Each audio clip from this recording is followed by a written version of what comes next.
was Jen and Tyler. I know they're working on getting things started with the mission. Yeah, they're doing good. They with having the new baby and everything, they've been Busy with that. yeah busy with that. But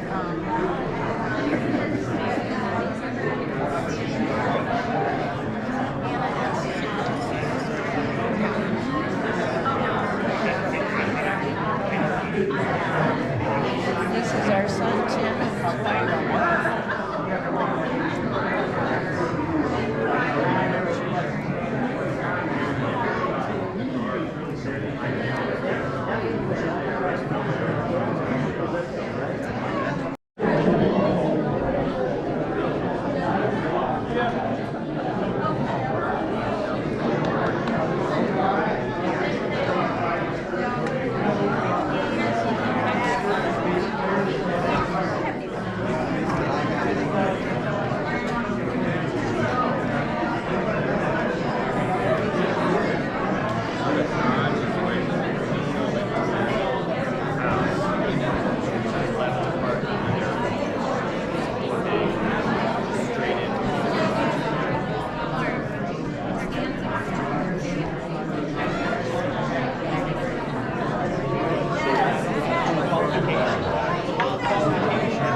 But you know,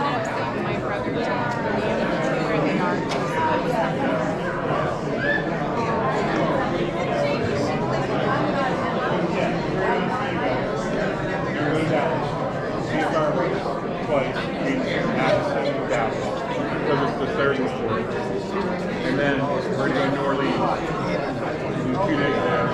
And then drive up to In this day and age, married don't last that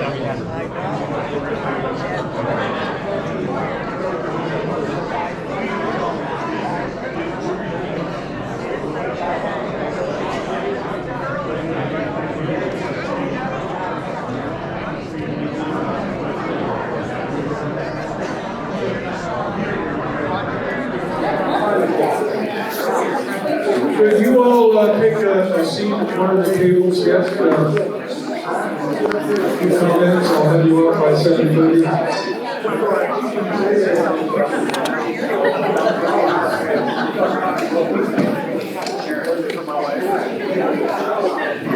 You saving a seat for your wife? No.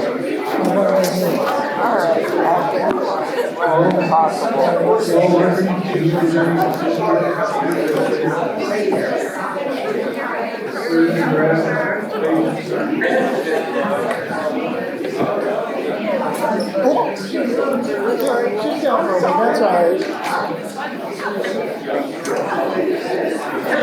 Good afternoon. Thank you all for coming, for sharing with us this historical day. There aren't too many couples that make 60 years of marriages these days. And first I want to say thank you to you all, but the head honcho for everything you are seeing, the food, all of the preparation and the planning and so forth is Mary Lynn Rager. She didn't want me to tell you that, but she has done what they say in England, a yeoman's task. She's had a good helper in her husband, Kim. He keeps saluting her as Sergeant Lenny, he calls her. And, oh, yes. Deb Anzar, yes, she has been a great assistant as well. And several ladies. I don't know who all has done what, but there's been quite a bit, and I'm just so thankful. I'm also thankful to Dawn and Greg Sanford. You know, there's nothing happens here that they aren't involved in. Right? Dawn designed the invitations that you received in the mail. She's designed these little bio slips that are on the tables. Greg is the one who put this revolving picture reel around for us, and doing it. We apologize that for some reason the cool air is not circulating in the church as it should. Really feel badly about that. That's but it's only 77 here. It's 86 or whatever outside. So as some of you will have learned on the tables, Diane and I met at Bible college. She had gone to Bible college for 3 years because she wanted to be a missionary nurse. Probably ought to say because she felt God wanted her to be a missionary, and she went into nursing. And then after she did her Bible studies, then she went into nursing studies at Bryn Mawr Hospital down near Philadelphia. And in my second year of Philadelphia College of Bible, she came to be one of the 2 college nurses. And so I just had this sick feeling every day, so I had to visit the nurse's office. And she made sure that we tell the story that when I went there, I usually would read to her excerpts from the girlfriend that I had at that particular time. We were just buddies, but the Lord directed elsewhere. Both of us felt that God wanted us to be missionaries before we ever met, long before we met. She was 14, and I was 18, just not even a year old in Christ, but I knew that I just felt, and I didn't even know how in the world you even start to go on that path. But I ended up at Philadelphia College of Bible, and then we were married the week after I graduated. And Diane's dad originally worked in the coal mines in central Pennsylvania. He took care of the mules, and what was it? Your granddad had died as a miner, and so he got out of that business quickly. When she was around 4 years old, they moved down to the King of Prussia area, West Conshohocken. Conshohocken is an Indian term, and that's where she was living, commuting when she wasn't at the college for her nursing duties.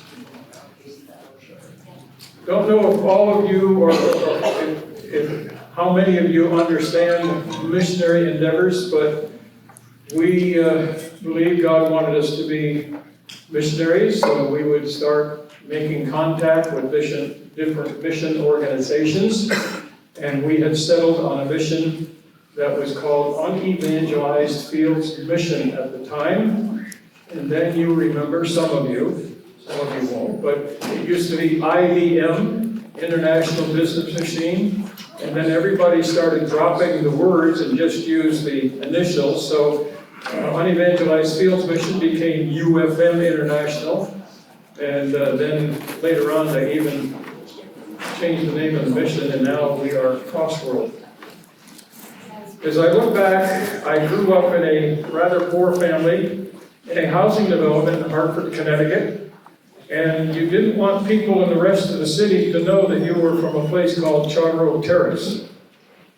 But as I look back now, and as I go online to find out, I find out that the house that I lived in for second grade through my senior year of high school, that's gone. In fact, the whole housing development is gone. The elementary school that I went to from grades 2 through 5.5, that's gone. The high school that I went to, that's gone. The college that I went to, that building is gone. It was in downtown Philadelphia.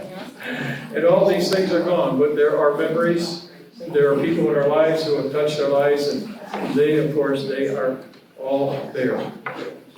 We were blessed by God with 4 children, and we are especially blessed to have all of them with us today. So, by birth order, Ruth, and with her husband Brad, would you stand for the folks to say hello?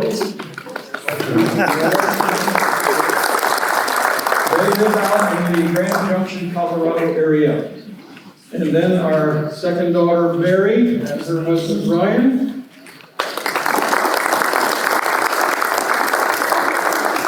And then with them on the far end is their older daughter, Sandy, and her husband, Stephen, and our first granddaughter, Ashley. And then our older son, Paul, and his wife, Jenny.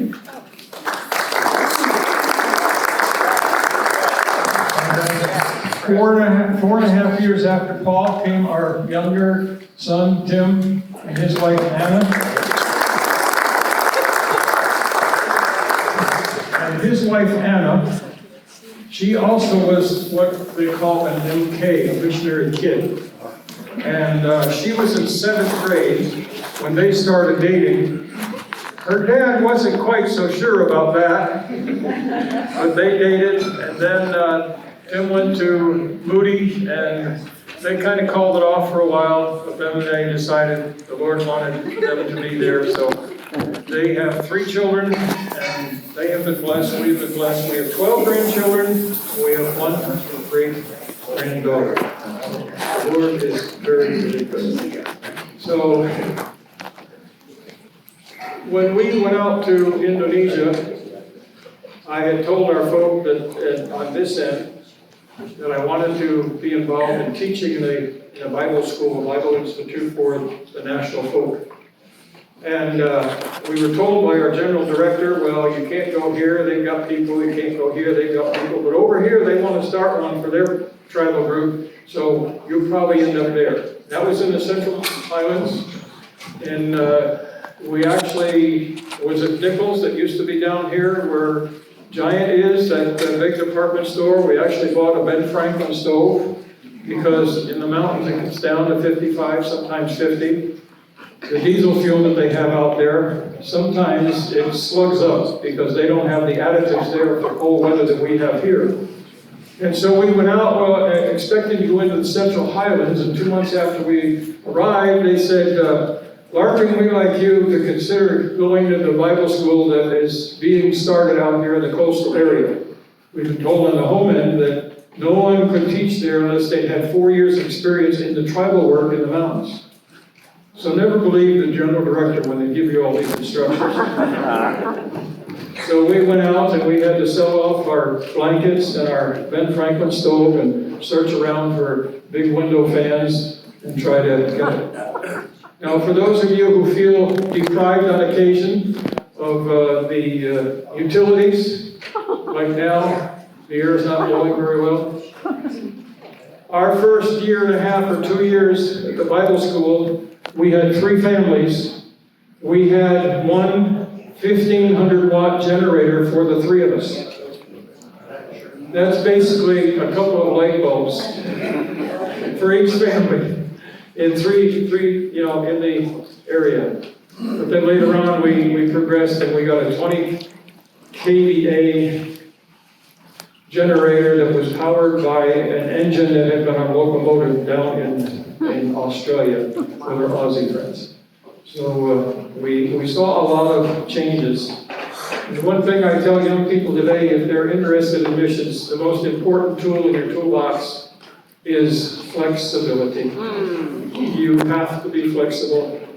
I don't care what you think it is, the best you have been, even if you've gone and done a mission trip, when you get into the nitty-gritty, it ain't going to be what you thought it was. And so you have to be flexible. If not, don't go. Life is necessary, and flexibility is necessary to life. So that's kind of where we've been, what we've done. The Bible school that we were able to help to get started in 1973. The school was for training village pastors. And we ended up, some of them actually going on. At the time we started, they had to have had a 6th grade education, and they had to be able to converse fairly well in the national language of Indonesia, which is Bahasa Indonesia, which would say language of Indonesia, or we could say Indonesian language. They just say Indonesian. And they did, but some of them didn't. I can remember one time, the one fellow came through, he went through our school and he wanted to go on to a college level program, and I said, Mingbon, you can't do that. You don't have the capability. Well, I'll tell you, he was going to show me up, and he did. And he went for 3 years to college level and got his D3 for 3 years of college studies, and God blessed him. But we had people from, at times, 15 different tribal groups were in our Bible school, and it helped to bring our different tribal people together to sense of oneness. What started out amongst a Stone Age people, literally Stone Age, in the middle 50s, by 3 different mission groups. Some of you may know Regions Beyond Missionary Union, which had international connections, England, Australia, the States, Canada. Our mission, which had both here in the States and also in Canada, and they also had an Australian branch, all coming out of missionaries in England in 1931 who started a missionary group. And the 3 missions got together to start this Bible school. There had been an evangelistic meeting in the capital city, and there were hundreds of young people, older teens, young adults, who went forward indicating that they wanted to serve the Lord. But there was no institution at that time for them to train in Bible and how to do ministry. There was nothing there. So there were several missionaries from these 3 different missions that got together. They started a program, and we got involved in that. The first classes started in January 1973. That church started out amongst the Dani tribe, the largest tribe in Papua or Irian at the time, probably 250 to 300,000 people. And today they have PhDs, PhDs, Doctor of Theology, Doctor of Philosophy. There's over 1 million people who would say they are part of this national church entity that was started all throughout Indonesia. It's basically a denomination, and some people say, well, why would you do that? Well, that was because of the Indonesian government. They said in the early 70s, well, you know, we have like 3 major Islamic organizations that report to the Department of Religious Affairs. And we can't have tens of thousands of independent churches all coming to us to make the reports. You've got to come together. And so that was one of the reasons why you ended up with. And now there's over 1 million, what we would call adherents. And when Diane and I were out there 2 years ago in January, February of 2023, we were amazed what God has done through these people. And we sensed how much these people have taken this on, and especially the Bible school. They own it now, in a way that in our earlier years they didn't. There was a lot of subsidization, a lot of people that were helping. But we are here because, as it says on our cake over there in the front, we have been blessed beyond measure by God. And this church, we've had an affiliation since about 1963-64. Diane's parents were Verna and Ray Kinsey. Bill Kinsey was their son. Doris Puckett was their daughter. Diane had an older sister who also was a missionary, Barbara Laram. The church also supported them when they were missionaries at that time. And then ourselves. So Diane's mom, she had a brother and a sister, and then she had 2 of her daughters who became missionaries around the world. And so we've had a long-standing relationship with Community Baptist Church, at least in the name. Of course, it has changed, but yet it still continues. So we're just so thankful to God for all that He has done for us, and for the many of you who have touched our lives, continue to touch our lives, and to serve us. And we thank you, and may God bless you all. Didn't expect to be alive at this age, honestly. Back when I was a kid, you know, high school, the age expectancy was something like 63 years for men, 67 for women, the so-called weaker sex. They were supposed to live longer. I think they're still doing that.